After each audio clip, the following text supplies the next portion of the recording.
gestionar información. En el fondo, de eso se ha tratado siempre el trabajo administrativo.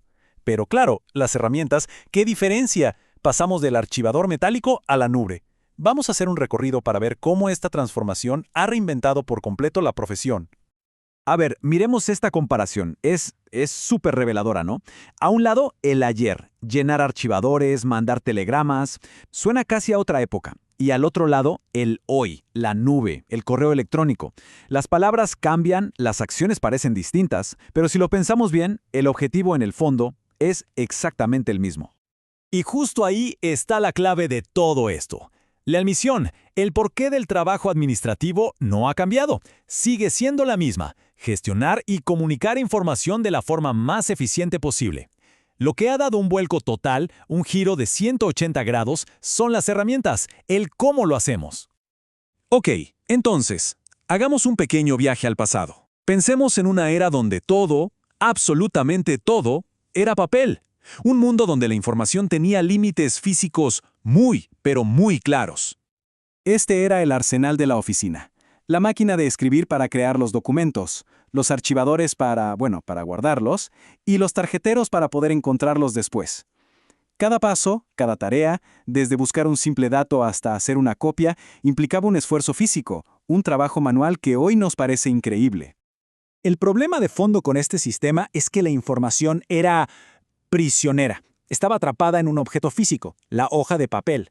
Y eso la hacía lenta para moverse, súper difícil de consultar al momento y ni hablar de duplicarla. Era una pesadilla logística. Pero, como siempre pasa, la necesidad es la madre de la invención. Empezaron a aparecer las primeras tecnologías que intentaban, justamente, romper esas barreras del mundo analógico, atacando los dos grandes problemas: la velocidad y la capacidad de hacer copias. Pensemos en el primer gran desafío: hacer copias. Antes de la tecnología que conocemos, copiar un documento significaba, literalmente, volver a escribirlo todo, quizás con papel carbón para sacar un par de copias a la vez. Un proceso lentísimo y, por supuesto, lleno de posibles errores. Y de repente, ¡pum!, llega la fotocopiadora. Una verdadera revolución. Ahora hacer copias idénticas era cuestión de segundos. Pero, y aquí viene lo curioso, resolvió el problema de la duplicación, pero creó uno más grande, el del almacenamiento, porque ahora no teníamos un solo papel, teníamos 10, 20, 100 copias de ese papel. El resultado, más y más montañas de papel. Bien, solucionado el tema de las copias. Más o menos. ¿Cuál era el siguiente gran muro? La velocidad. La comunicación a distancia, enviar un documento importante, un contrato o un informe, por correo postal significaba sentarse a esperar, días, a veces semanas, solo para que llegara y luego esperar la respuesta. Y aquí entra en escena el Telex, básicamente una máquina que podía enviar textos usando la red del telégrafo. De repente, un documento que tardaba días en cruzar el país, ahora lo hacía en minutos. Para los negocios, para la administración, esto fue un cambio brutal, un salto gigantesco en eficiencia. Ok, la fotocopiadora, el Telex, eran soluciones geniales, sin duda, pero tenían algo en común: eran lineales.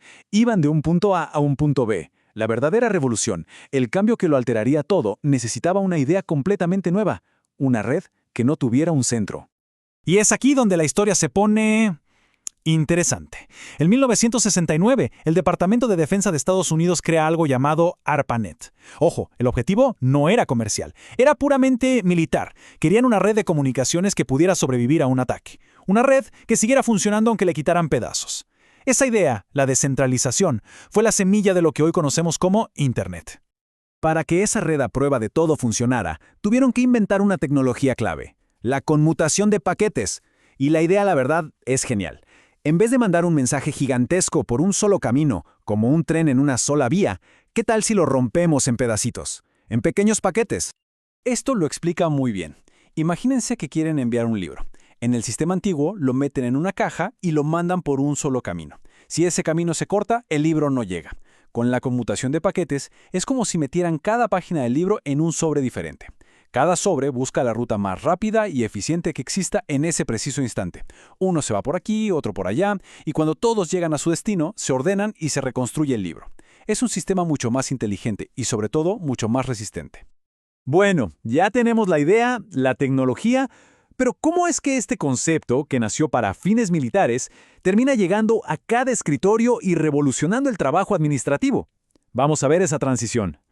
Este es el camino que nos trajo hasta hoy. Miren los hitos. 1971. Se envía el primer email. Ahí se vio el potencial para la comunicación persona a persona.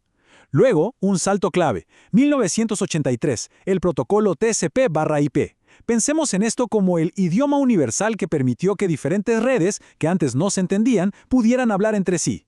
Ahí de verdad nace Internet como la red de redes. Y finalmente, en 1990, llega la World Wide Web, que básicamente le puso una interfaz gráfica, una cara amigable a todo esto, para que cualquiera pudiera usarlo. Y esta idea lo resume todo a la perfección. El proceso de gestionar la información se transformó, pasó de ser lento, lineal y físico a ser instantáneo, descentralizado y global. De un mundo donde la información era un objeto que había que mover a un mundo donde la información es un flujo, casi como la electricidad, disponible en todas partes. Entonces, con todo este panorama, la pregunta es obligada. ¿Qué significó esta revolución para el rol administrativo? Bueno, no fue una mejora, no fue un cambio pequeño, fue una reinvención total de la función. Esta comparación final es potentísima. Antes, el rol era ser un guardián de la información física. El valor estaba en ser la persona que sabía dónde estaba cada archivo, cada papel, era controlar el acceso. Hoy, el rol es ser un navegante en un océano infinito de información digital.